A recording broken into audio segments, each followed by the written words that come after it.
No more climate change obsession. No more emergency vaccine mandates. No more dudes in dresses. We're done with that shit. No more pronouns. No more climate change obsession. No more emergency vaccine mandates. No more dudes in dresses. We're done with that shit. No more. Part about that is the laughter and the cheers afterwards.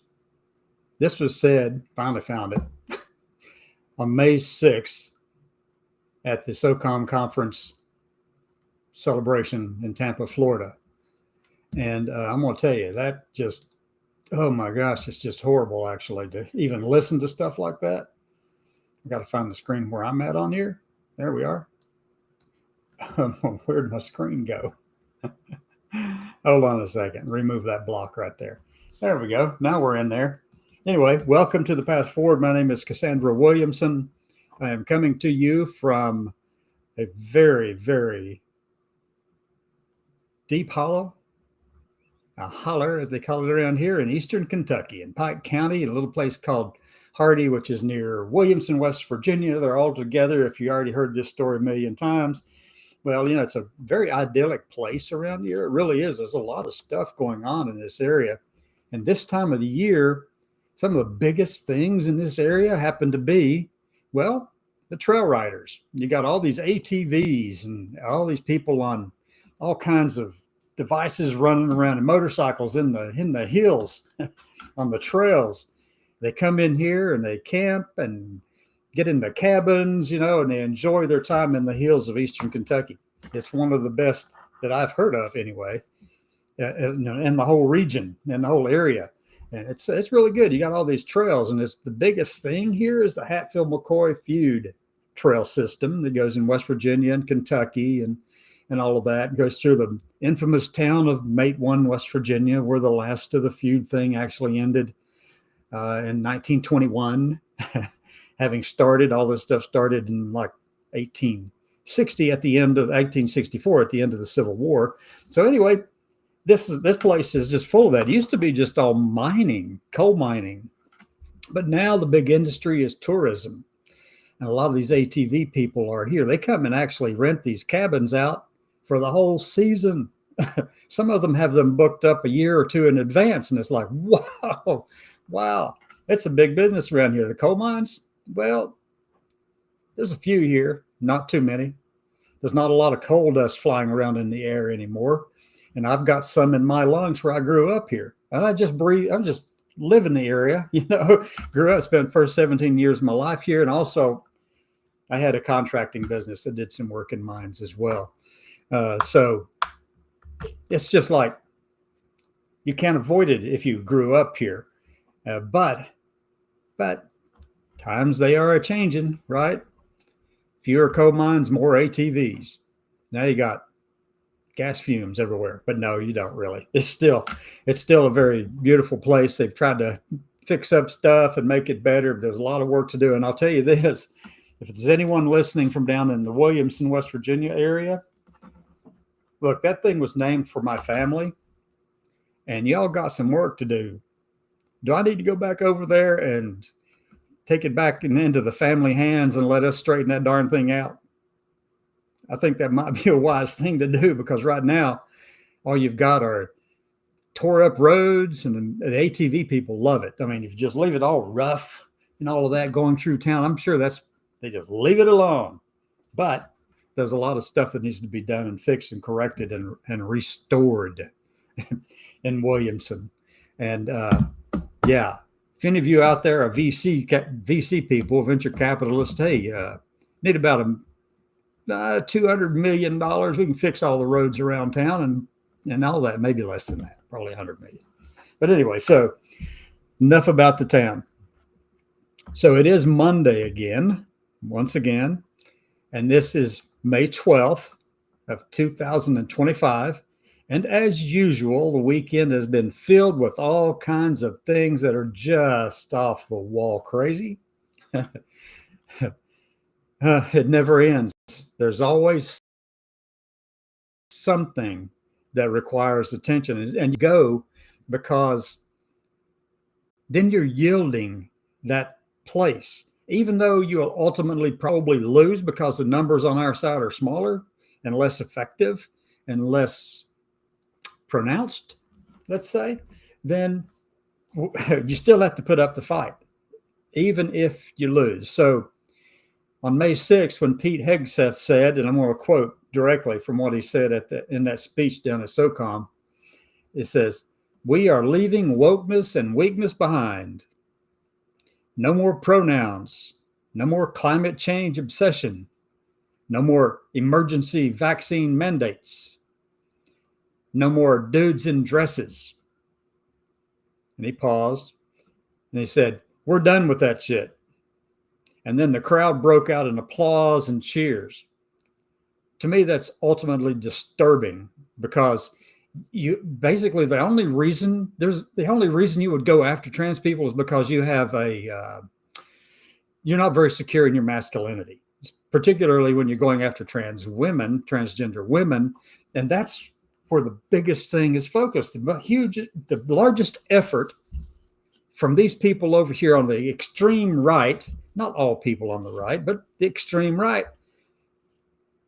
they have a traditional view of life. They don't know a thing about biology, but they claim that it's biological reality.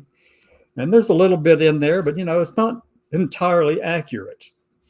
I could delve into that all day long, and most of you'd go fall over and go to sleep. I know a certain friend would. So we have a lot of stuff going on out there, and they're going after these people for no good reason. They're all highly skilled. They've received extraordinarily good evaluations while they're in service and all this kind of stuff. They've done well. They spent years in there doing it and doing it honorably. And yet Hegseth considers them to be dudes in dresses. You have got to be effing kidding me. That's just craziness, folks. Craziness. These people deserve to serve their country as well as they're qualified in every way. The only distinction that Hegseth and Trump and Kevin Roberts over at Heritage pushes, and Matt Walsh pushes, and Christopher Rufo, I just call him UFO, that'll work, push, is that, we don't abide by the general view of what it means to be a man or a woman. No, we kind of challenge their masculinity, and they don't like that. I mean, there are many trans men out there could wrap Pete Hegseth around a pole. I know. I know a few of these people. I would not want to encounter them in a dark alley and get them angry at me. No way. No. So these attacks from them are nothing more than that. It's a challenge to their masculinity, but it's also a challenge to their ideological foundations, their beliefs in who they are and what they should represent and what the traditional values they hold are. And that's where all this is coming from, folks. That's what it all is about. It's about that, the traditional view of things. And it's wrong. Put it bluntly, it's wrong. There is a binary. Yes, 99.5% of the global population is stuck in a binary. And absolutely and justifiably so, they can't get out of it. Their sex and gender align. Great. But these people in the trans community, the transgender community, whether it's transgender men or transgender women, whose lives are they threatening? And why are you so afraid of them? You make rulings against them and all kinds of policies and EOs and all this kind of stuff. And all you're doing is kicking out some of the best and brightest out of the military. And Pete, you went after my academy. Need I say more? Need I say more? We are riled up. There's a bunch of us who are pissed at what Pete is doing to our Naval Academy.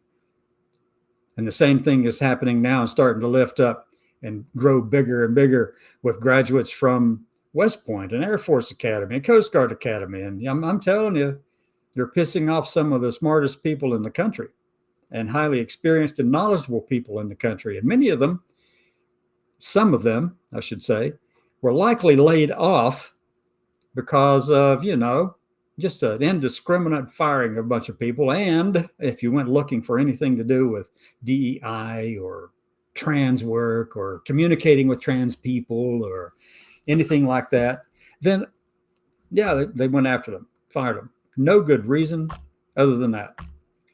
Same reason that President Trump fired the Librarian of Congress, of the Library of Congress.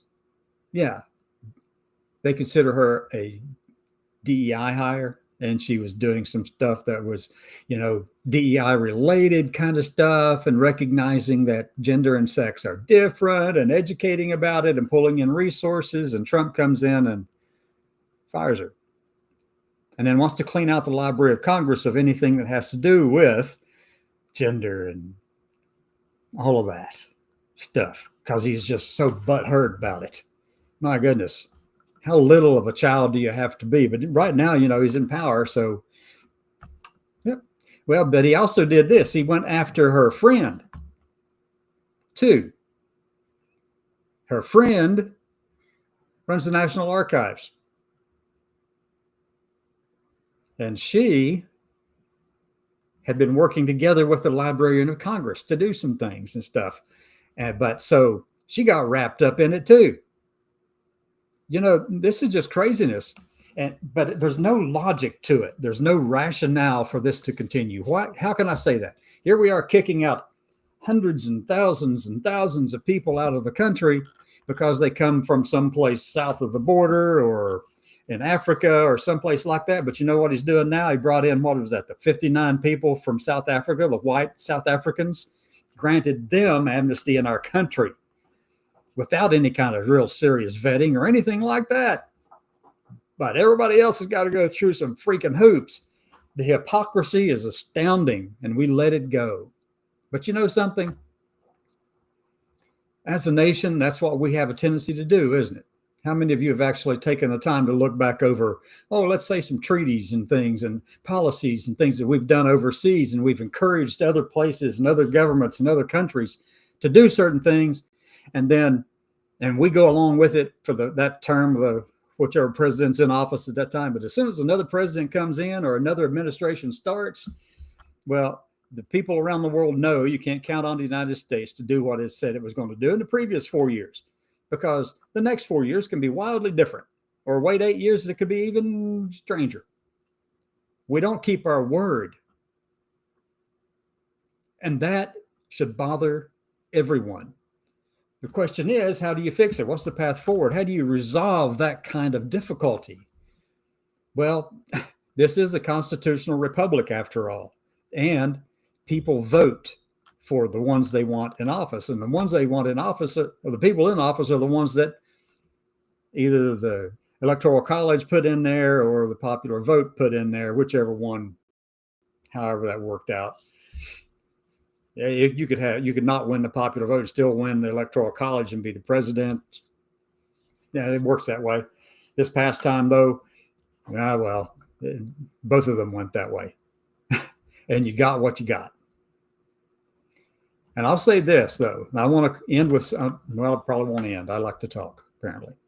A lot of the stuff that's going on with the tariffs, I happen to agree with. We needed to level that playing field. We don't need the hypocrisy we're seeing in getting rid of immigrants and stuff like that, illegal immigrants, and then bringing in white South Africans. That's just, do I even have to say what that looks like? No, you don't, because it's there and you know it. No matter whether you say it out loud or tell somebody else or too scared to say it. It is obviously racism. But you know something? Trump doesn't really care. He's amoral. He'll do the good. He'll be a good person when it benefits him. He'll be the bad person when it benefits him. And that's the whole key to the Trump administration. And it's one of the biggest things that our founding fathers fought against. and did not want. Okay. Did not want that. And we've got all these people saying we needed to go back to the original Constitution. I'm saying, well, you know that slavery was included in the original Constitution as a 3/5 compromise and all that. That was in the original one, right? Right. Oh, right. Yeah, no. Can't do that, right? We think it's morally wrong these days. What other things in there are morally wrong and outdated? Thomas Jefferson said in 1816, in July the 12th of 1816, in a letter to his friend Samuel Kercheval, that, and me paraphrasing this quite a bit, but I've read so many of his letters and so many of Alexander Hamilton's letters, probably 95% of Hamilton's and 55% of Jefferson's personal letters to people. And in this letter in July of 1816, Jefferson told his friend Samuel Kercheval, who would we be if we forced us to wear the coat of our youth, knowing the coat no longer fits? He was trying, he said this clearly. He said, every generation or so, the Constitution should be revisited to fit the needs of the present time. And he said, why, too? You know why he said it? What he said? He said, because people learn new things and knowledge improves over time, and it's iterative, it gains and improves. So you should be adapting things. You don't want the Constitution to be some kind of rock. You can't change it willy-nilly. He said that too. You can't, well, kind of, not exactly those words. But you can't change it just at the drop of a hat. You have to have some procedures that take time, and that's the amendment process. We get there. We got it. We understand that part. So, and that has happened, but we've made it so difficult to do that we can't make the corrections that are needed to fit the times that we're in. And yeah, there's a lot of crap that was in the original Constitution. We got rid of the 3/5 compromise finally, didn't we? And we ended the slavery part. Mostly, except now you get paid to be a slave. That's essentially what's going on. But it's difficult to look back down through time and say, man, that coat back then, it was such a beautiful coat. We ought to wear that now. And, and you're just squeezing yourself and squirming to fit into this thing in this suit from way back there. And it obviously does not fit the times. But yet you have people who are saying, got to make it do that. You got to make it look like that. They're wrong. No, we don't. We don't. We have the power to change it. They aren't here. Jefferson even said that too. And Jefferson is one of those people that the conservative right latches onto and latched onto all throughout the period of, what was that, back when Obama was president? That whole time you keep seeing all these things from Jefferson showing up. People were using quotes from Jefferson, but they didn't realize that how he felt was entirely just a little bit different than the perception they had of the man. He was something else. He was a smart person, a polymath, to be sure, along with Hamilton. Both of them were. But it's just fascinating to me to read some of this stuff. And he says, we ought to be updating this and making it match the present knowledge and the present situations of the world, which it shouldn't be stuck so much that it has to be forced to wear the coat that we wore when we were kids. Jefferson to Samuel Kercheval, July 12th, 1816. I've quoted that thing so much now that I just know those parts of it. And there's a lot in that letter. But anyway, so there's a lot that we need to do in this country in order to fix the problem and the perception we have around the world. And that's how I got over into Jefferson, is because we have become an untrustworthy nation among nations. A new administration comes in and they can take the previous policies, EOs, and treaties and just tear them up and say, nope, we don't like that one. Every country in the world knows that you can't trust the United States to fulfill its treaty obligations. We have a treaty obligation under the United Nations. We helped create the darn thing. We have treaty obligations under, metric stuff. You know that we were the ones who forced it on the world? How many of you know that? We forced the world to go metric. But we couldn't do it ourselves because, I don't know. Who really knows? All they had to do is say, do it. But that's the thing.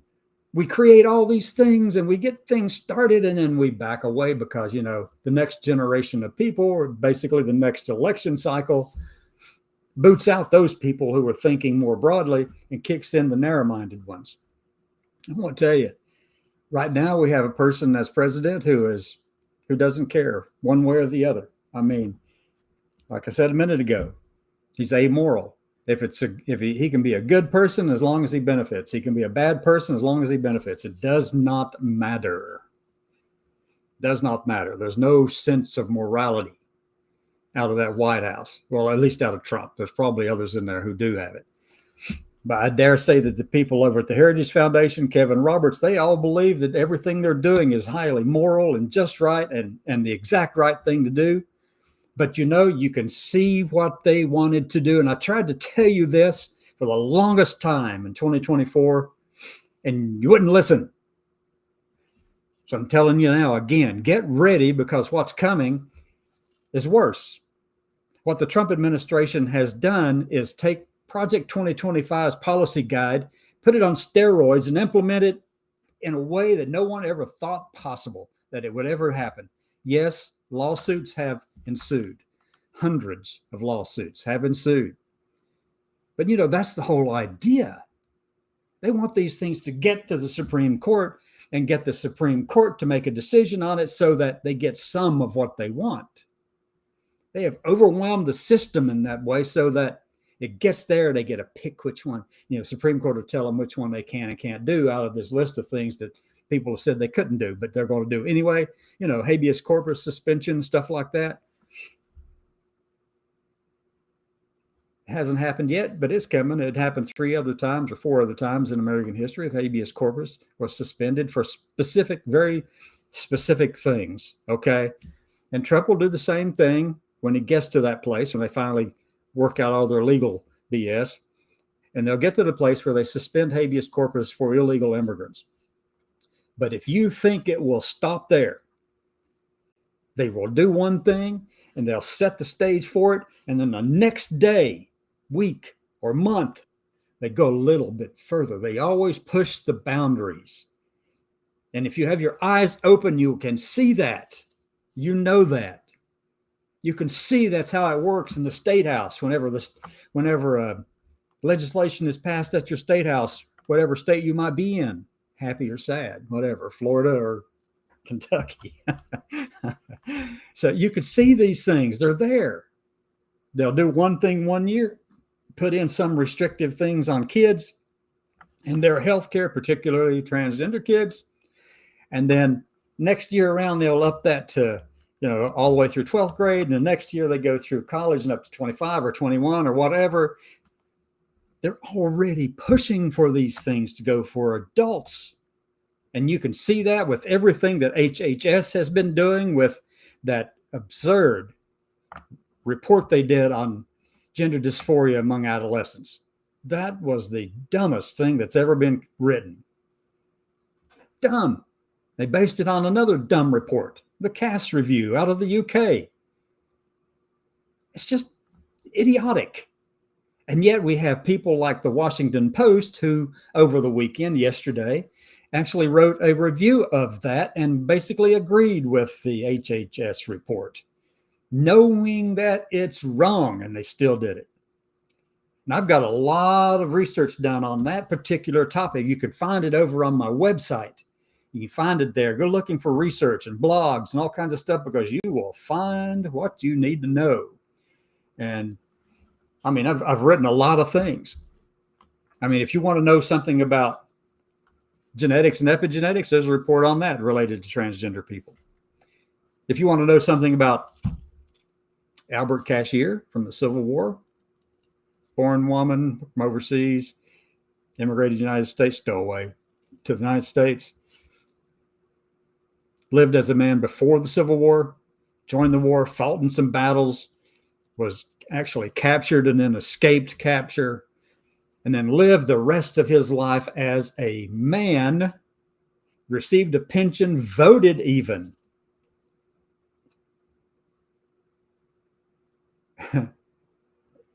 Broke his leg at 66. Doctors discovered that he was a she, at least had the body parts of a she. But the doctor was a good doctor. He didn't go around spreading all the word and all that stuff about it. He just kept it to himself, kept the secret. But then Albert ended up having to go into a veterans home. And then it became even more widely known. This was like in 1913, 14, 15, somewhere around in there. Then ended up in an insane asylum and then while there, they forced Albert to wear dresses. But you know what? When he passed away, all of his buddies came together and honored him and put him in the veteran cemetery with due respect and honor, because they valued what he had done for them when they were in service together and battle together. I hope we don't have to wait that long to get back to that place with the transgender veterans and service members who are being kicked out right now. I hope not. It just boggles the mind that these things could actually happen in this country. But that's who we are, right? Fickle. One side to the other. You can't guarantee anything that we say over a long period of time because, that next generation can be totally weird. Yeah.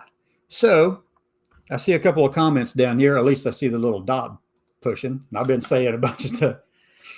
All right. So let me go back. Oh, there's a bunch of them. I'll put this up. It says, hello from Maine. Up in the country. And Danny says it's an ongoing battle. And you missed your appointment with Dr. Phil. Good one. Good one. No, I don't trust Dr. Phil. No, I don't. And furious, yes. Craziness on Red Bull. Who?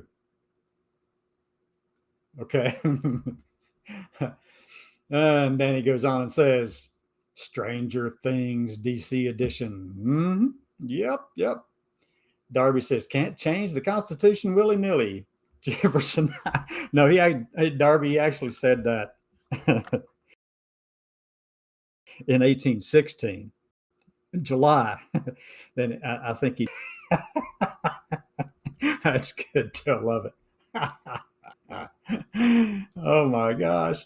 Let's see. Not only should it be updated, but it should be updated to reflect greater knowledge and understanding, not to be so malleable that is subject to political party propaganda. Agreed. That's exactly a paraphrase of what Jefferson said in 1816, a mere slightly less than 40 years after the thing was written, after the Constitution was written. Yeah, that's what Jefferson said. Can you believe it? Oh, my gosh. Oh, my goodness. All right, so let me see what Darby said. I have in my collection of studies, hundreds of studies that talk about genetics, epigenetics as they apply to trans people. We should talk. There's a lot. I need to know more. I don't know it all. Never will, I don't think. All right, so we are just beginning to understand how intersex conditions intersect with trans people as well. And yeah, absolutely, because I do think that you can put it on a slider scale. That's the way it's going to work, right? That's the way it's going to work. You have the intersex things that are physical characteristics, internally or externally, but there's also, there's an argument for saying that it could be intersex in the brain too. Interesting, huh? Okay. And intersex people, trans people have a tremendous amount in common when you look at what's going on biologically. Yes, indeed. Absolutely. You've been referring to Trump. Oh, Danny, come on. Everyone, it's been good chatting with you this evening. Thank you so much for watching. Spread the word. Get people to go over to the website. I do have some things behind paywall because I have to pay for the systems that operate these things. There's a lot of stuff required for this to work, and I do appreciate all the support of everyone. And I hope you have a great evening. Come back tomorrow night and we'll do it again. Have a great